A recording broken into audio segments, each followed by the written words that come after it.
Untuk indukan saya skalanya cuma 50 ekor. Di situ saya awal mula usaha beternak puyuh. Alhamdulillah sekarang aset saya sudah lumayan. Jadi hasil untuk peternak puyuh ya untuk sehari-hari sudah cukup lah. Buat karyawan, buat besarin anak, ya seperti itu.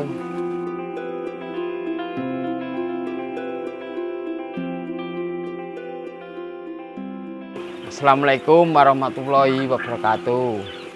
Perkenalkan, nama saya Kusmono.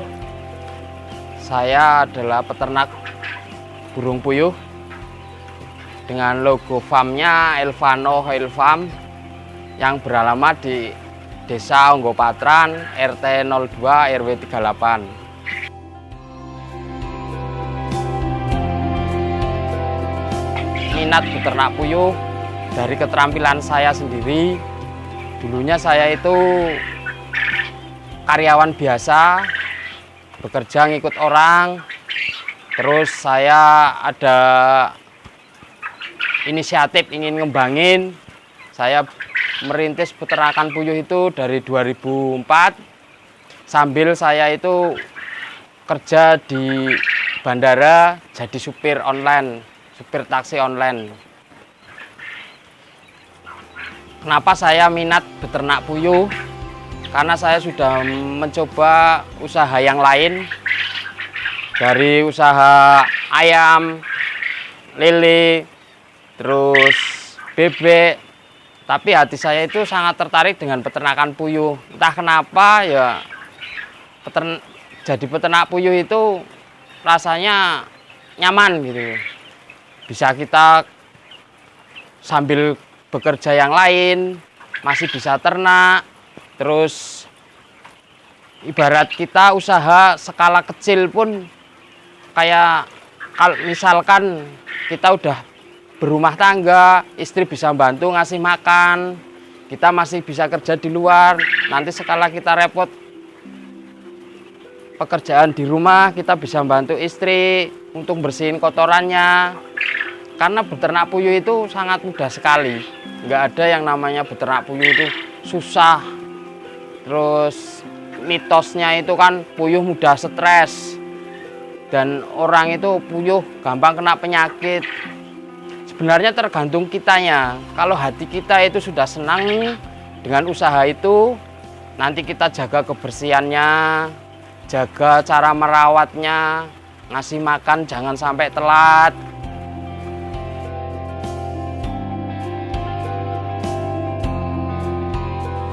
Untuk indukan saya skalanya cuma 50 ekor. Di situ saya awal mula usaha beternak puyuh. Alhamdulillah sekarang aset saya sudah lumayan. Jadi hasil untuk peternak puyuh ya untuk sehari-hari sudah cukup lah. Buat karyawan, buat besarin anak, ya seperti itu. Keunggulan beternak puyuh itu masih bisa kita tinggal, kita kerja yang lain. Kalau kita di peternakan ayam, kita harus fokus. Kita belum bisa istilahnya nyambi-nyambi ke tempat lain. Kalau peternak puyuh, kalau skala khususnya untuk petelur, kita masih bisa kerjasama dengan kayak keluarga, anak, saudara, masih bisa ngikut ngembangin, dalam arti bantu ngasih makannya, bantu ngambilin telurnya gitu. Saya sistem penjualan itu melalui sosial media, terus melalui orang dari bakul satu. Nanti kalau kita bisa jaga kualitasnya, orang beliin pasti tanya, ini produk telur dari mana, dari farm mana. Nah, dari situlah saya bisa dikenal orang. Cara melihara burung puyuh itu kalau kita dari awal, mulai dari 0 hari itu kita harus bisa menjaga suhu panasnya. Dalam arti jangan sampai kepanasan, jangan sampai kedinginan. Untuk orang awal mau usaha beternak puyuh, kalau mau cepet pinter ya mulailah belajar dari nol, dalam arti puyuh dari usia 0 hari. Tapi resikonya ya lebih tinggi. Karena apa? Karena dia perlu fokus, ibarat orang itu merawat bayi. Dari makannya kita harus pakai pakan lembut. Kalau mulai umur 0 hari sampai 12 hari itu pakannya harus halus.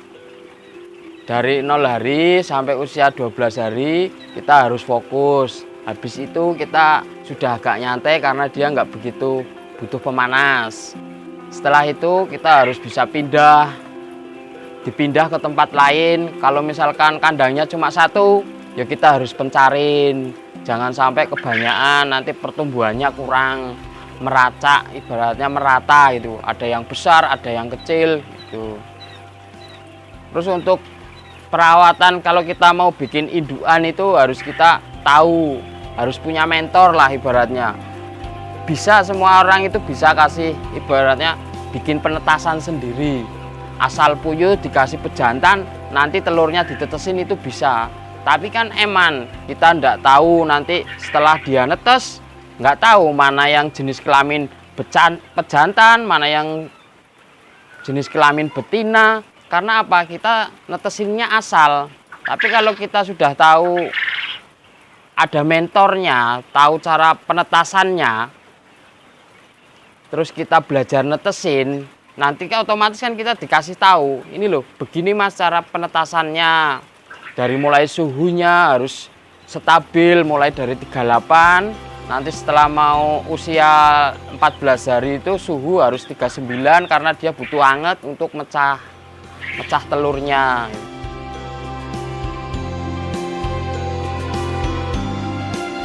Untuk beternak puyuh itu sebenarnya banyak yang orang booming, ternyata ternak puyuh itu bau di masyarakat.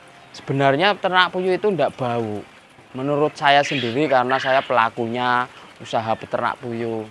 Kalau enggak percaya bisa langsung main ke farm saya, lihat kondisi kandangnya, lihat cara pembuangan kotorannya, supaya apa? Supaya kita itu enggak sia-sia membuka usaha dan merintis usaha. Banyak tuh orang yang bilang ternak puyuh itu bau gini-gini, mending ternak yang lain gini-gini. Sebenarnya semua tergantung dari hati kita, dari jiwa kita, ibaratnya untuk mendalami supaya puyuh itu nyaman, terus biar kotorannya kering. Itu gimana tuh caranya? Itu banyak sekali cara untuk ngeringin kotoran, dan ada yang dari herbal. Untuk obat-obatan saya enggak pakai obat medion ya, saya obat itu pakainya real obat herbal bikinan sendiri yang murah tapi puyuhnya berkualitas sehat. Insya Allah kalau masalah virus-virus penyakit pun insya Allah aman di tempat saya. Jadi orang mau datang ke farm saya pun saya persilahkan, nggak harus disemprot inilah semprot itulah. Karena menurut saya itu hewan itu bisa hidup, bisa sakit, itu yang bikin bukan hewannya, tapi kitanya sendiri, dari cara merawatnya, terus cara menjaga kebersihannya. Ya kalau mau biar paham semua tentang peternakan puyuh, untuk ngirit biaya kita keluar pakannya. Kadang kan orang beternak itu asal, ada yang tempat pakannya dari triplek, ada yang dari pralon. Sebenarnya peternak puyuh yang irit itu seperti ini tempat pakannya, efisien. Ibaratnya puyuh itu makan itu langsung enak. Di sini ada lubang-lubangnya, terus nggak gampang tumpah keluar. Kalau jenis dari pralon yang belahan itu kan biasanya pada tumpah di lantai. Di lantai saya alhamdulillah bersih karena pakan itu nggak banyak yang tumpah. Dan untuk konstruksi rumah pun sebenarnya harus efisien, dalam arti banyak udara yang keluar masuk. Bangunan yang bagus itu ada yang model pakai gavalum, tapi harus 2 susun, atasnya harus ada lubang udaranya supaya apa? amonia yang dari bawah mau keluar itu tidak bisa balik lagi, harus dibikin 2 atap. Pesan saya untuk peternak pemula, jangan pernah takut, harus tetap semangat. Yang namanya orang usaha itu tidak mudah. Jangan dilihat, wah si A itu usaha ini sukses. Kita nggak tahu dia usaha awalnya seperti apa, dan dia bisa jadi seperti sekarang ini itu seperti apa gitu loh. Semua itu pasti ada ilmunya. Jadi untuk peternak awal, kalau bisa itu cari bibit yang berkualitas, yang ibaratnya penjualnya itu wani menjamin kualitas dari bibitnya, terus dia mau jadi mentornya dari segi pemasaran telurnya, dari segi perawatannya. Yang penjual bibit itu enggak, orang itu jual bibit kok, terus pemula itu langsung ditinggal pergi, itu kasihan. Kalau bisa itu dirangkul, dibimbing supaya apa?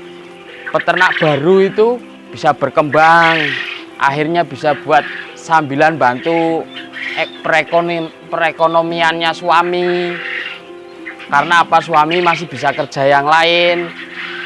Kita skala kecil, ibaratnya kalau mau ternak 1000 itu harus cari bibit yang berkualitas lah, intinya seperti itu. Kalau untuk mau sharing-sharing, tanya, bisalah langsung datang ke farm saya kalau serius benar-benar mau ngembangin peternakan burung puyuh. Saya insya Allah akan bantu, akan bimbing sampai bisa, dan insya Allah seperti saya juga. Ya buat saya sekian dan terima kasih. Jangan lupa subscribe, like, dan komen channel Cap Farming.